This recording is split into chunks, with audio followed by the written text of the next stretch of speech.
মাস থেকেই রাজ্যে চালু হচ্ছে স্মার্ট রেশন ব্যবস্থা সম্পূর্ণ পেপারলেস পদ্ধতিতে। এবার থেকে কিভাবে রেশন তুলবেন, এমনকি এই নিয়ম না জানলে রেশন তুলতে বড় সমস্যা হতে পারে। এর পাশাপাশি এই তিনটি শর্ত পূরণ না করলে আপনার রেশন কার্ড বাতিল করা হতে পারে। তাই আজকের এই ভিডিওতে এই গুরুত্বপূর্ণ আপডেটগুলি আলোচনা করব। তবে আপনি যদি এই চ্যানেলটিতে নতুন হয়ে থাকেন তাহলে অবশ্যই এই চ্যানেলটি সাবস্ক্রাইব করবেন। তো চলুন আজকের ভিডিওটি শুরু করি। প্রথমেই বলে রাখি যে আপনারা যখন রেশন দোকানে রেশন তুলতে যাবেন তখন আপনাদের পরিচয় যাচাই করা হবে আপনাদের আঙ্গুলের ছাপ দিয়ে। এর কারণ হচ্ছে আপনার পরিবারের অন্য কেউ যদি এই রেশন তুলতে যায় তাদের আঙ্গুলের ছাপ মিলিয়ে দেখা হবে যে পরিবারের সদস্য কিনা, সেই বিষয় যাচাই করা হবে।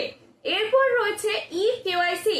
আপনার পরিবারের যে রেশন কার্ড রয়েছে, পরিবারের সদস্যদের ই-কেওয়াইসি সম্পূর্ণ না থাকলে তা দ্রুত সম্পূর্ণ করে নিন। এই রেশন ব্যবস্থায় যখন ই-কেওয়াইসি আপনি সম্পূর্ণ না করেন তাহলে কিন্তু পরবর্তী সময়ে আপনার রেশন কার্ড নিয়ে সমস্যায় হতে পারে যখন আপনি রেশন তুলতে যাবেন। এরপর রয়েছে আপনার সচল মোবাইল নাম্বার। এবার থেকে হয়তো আপনারা প্রত্যেকেই জানেন যে রেশন কার্ডে এবার নতুন করে আপনাদের মোবাইল নাম্বার দিয়ে রাখতে হবে।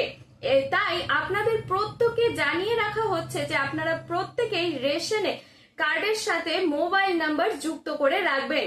এরপর রয়েছে যে কোন তিনটি শর্ত পূরণ না করলে আপনার রেশন কার্ড বাতিল হয়ে যেতে পারে। চলুন প্রথম যে শর্ত রয়েছে জেনে নিই।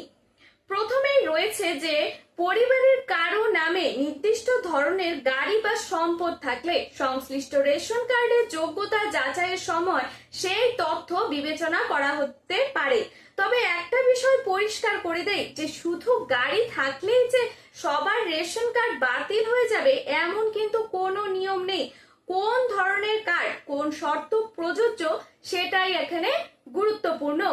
দ্বিতীয় কারণ হলো যে নির্দিষ্ট আর্থিক যোগ্যতার শর্ত পূরণ না করা। পরিবারের আর্থিক অবস্থা নির্দিষ্ট ধরনের কেসিসি বা অন্যান্য সরকারির মধ্যে পড়লে রেশন কার্ডের যোগ্যতা নিয়ে সমস্যা হতে পারে। তাই আপনার পরিবারের তথ্য সরকারি রেকর্ডে সঠিক আছে কিনা সেটি একবার অবশ্যই যাচাই করবেন। তৃতীয় কারণ হলো ই-কেওয়াইসি বা আধার সংক্রান্ত সমস্যা দীর্ঘদিন ধরে ঠিক না করা। দেখুন, রেশন কার্ডের ই-কেওয়াইসি বাকি থাকলে বা আধার সংক্রান্ত কোনো সমস্যা থাকলে সেটি ফেলে রাখবেন না। যত তাড়াতাড়ি সম্ভব সংশ্লিষ্ট সরকারি ব্যবস্থার মাধ্যমে বিষয়টি যাচাই করে নিন। এই ছিল তিনটি গুরুত্বপূর্ণ শর্ত, তাই আপনারা এই তিনটি শর্ত অবশ্যই পূরণ করবেন। তবে আপনারা যদি এই চ্যানেলটিতে নতুন হয়ে থাকেন তাহলে অবশ্যই চ্যানেলটি সাবস্ক্রাইব করবেন আর ভিডিওটি ভালো লাগলে লাইক কমেন্ট শেয়ার করবেন। ধন্যবাদ, ভালো থাকবেন, সুস্থ থাকবেন। দেখা হবে পরবর্তী গুরুত্বপূর্ণ আপডেটে।